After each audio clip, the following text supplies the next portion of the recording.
Stella. This is my house, and I'll talk as much as I want to. Blanche. Stella, don't start a row. Stella. He's half drunk. I'll be out in a minute. She goes into the bathroom. Blanche races and crosses leisurely to a small white radio and turns it on. Stanley. All right, Mitch. You in? Mitch. What? Oh. No, I'm out. Blanche moves back into the stake of light. She raises her arms and stretches. As she moves indolently back to the chair, rumba music comes over the radio. Mitch rises at the table. Stanley. Who turned that on in there? Blanche. I did. Do you mind? Stanley. Turn it off. Steve. Oh, let the girls have their music. Pablo. Sure, that's good. Leave it on. Steve. Sounds like Javier Cugat. Stanley jumps up and crossing to the radio turns it off. He stops short at the sight of Blanche in the chair. She returns his look without flinching. Then he sits again at the poker table. Two of the men have started arguing hotly. Steve, I didn't hear you name it.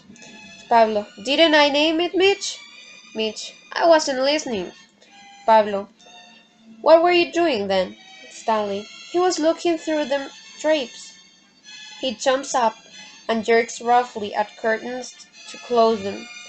Now deal the hand over again and let's play the cards or quit. Some people get ants when they win.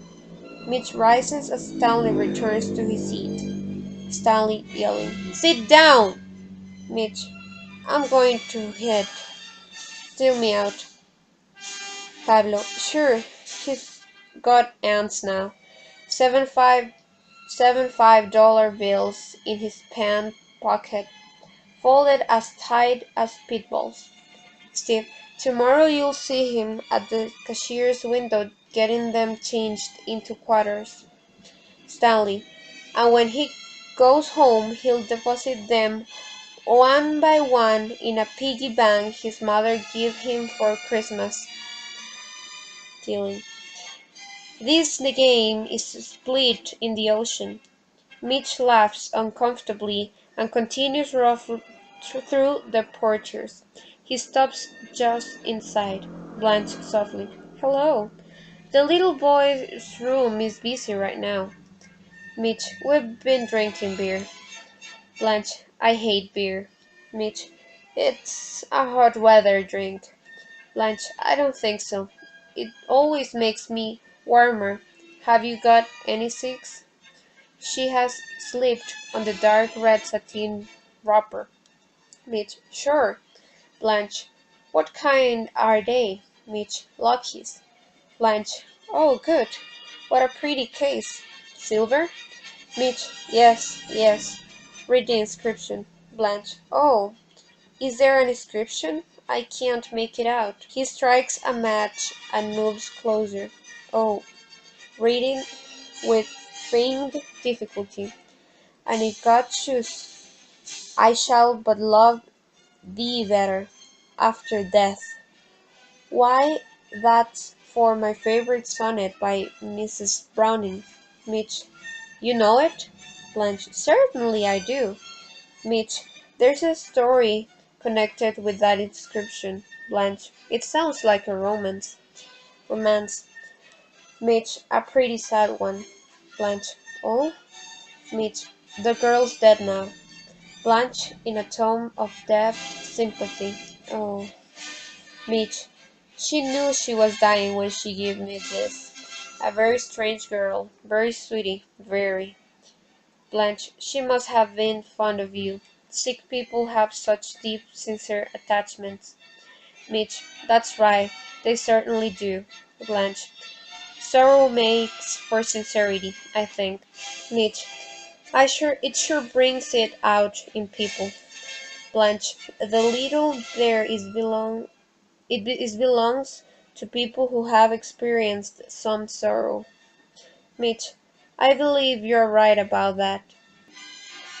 Blanche, I'm positive that I am. Show me a person who hasn't known any sorrow, and I'll show you a superficial. Listen to me. My tongue is a little thick. You boys are responsible for it. The show let out at 11 and we couldn't come home on account of the poker game, so we had to go somewhere and drink. I'm not accustomed to having more than one drink. Two is the limit, and three. She laughs. Tonight I had three. Stanley. Mitch. Deal me out. I'm taking to Miss Blanche. Du Bois. Miss Du Bois? Blanche. It's a French name. It means wood, and blanche means white, so the two together mean white woods, like an orchard in spring. You can remember it by that. Mitch, you're French? Blanche, we're French by extraction. Our first American ancestors were French Huguenots. Mitch, you are Stella's sister, are you not? Stella. Blanche. Yes, Stella is my precious little sister. I call her little in spite of the fact she's somewhat older than I. Just slightly. Less than a year. Will you do something for me, Mitch? Sure, what? Blanche.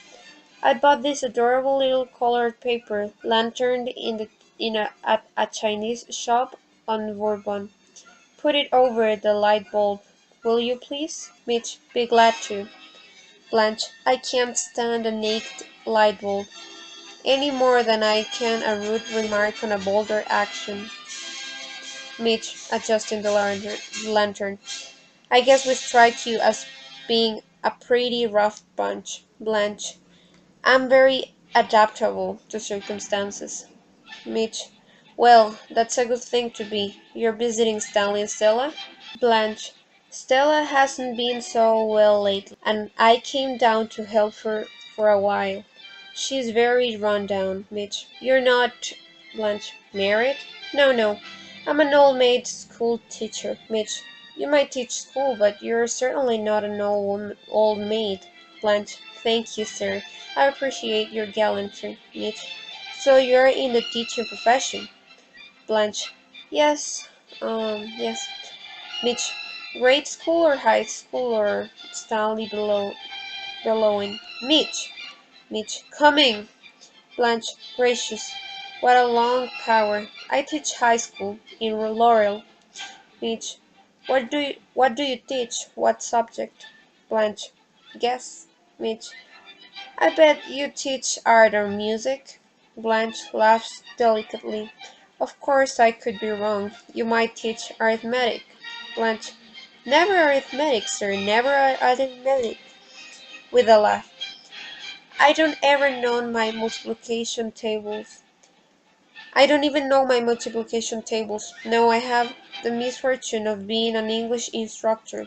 I intend to instill a branch of Bobby Soxers and drugstore Romeos with reference for Hawthorne and Whitman and Poe.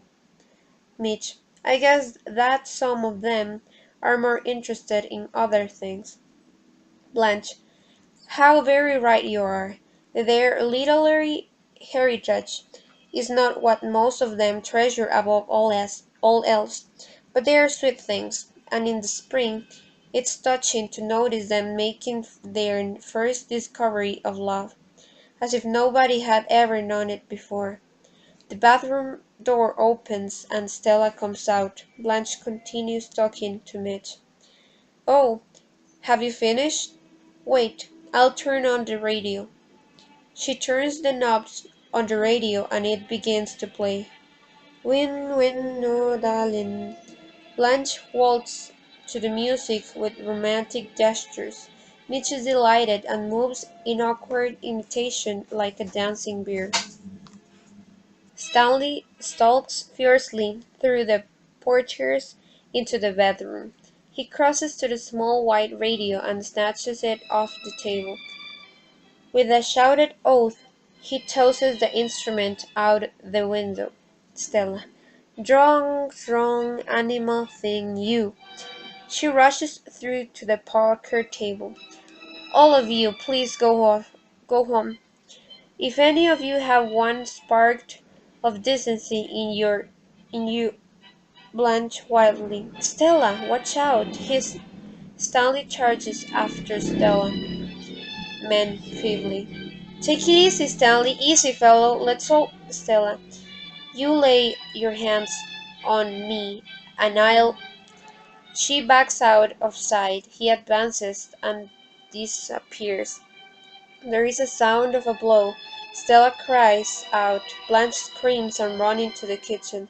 The men rush forward, and there is grappling and crusting. Something is overturned with a crash. Blanche shrilly. My sister is going to have a baby. Mitch. This is terrible, Blanche. Lunacy, absolutely lunacy. Mitch, get him in here, man. Stanley is forced, pinioned by the two men, into the bedroom. He nearly throws them off. Then, all, at all once, he subsides and is limp in their grasp. They speak quietly and lovingly to him, and he leans his face on one of their shoulders. Stella, in a high, unnatural voice, out of sight. I want to go away. I want to go away. Mitch. Poker shouldn't be played in a house with women. Blanche rushes into the bedroom. Blanche. I want my sister's clothes. We'll go to that woman's upstairs. Mitch. Where is the clothes? Blanche opening the closet. I've got them. She rushes through to Stella.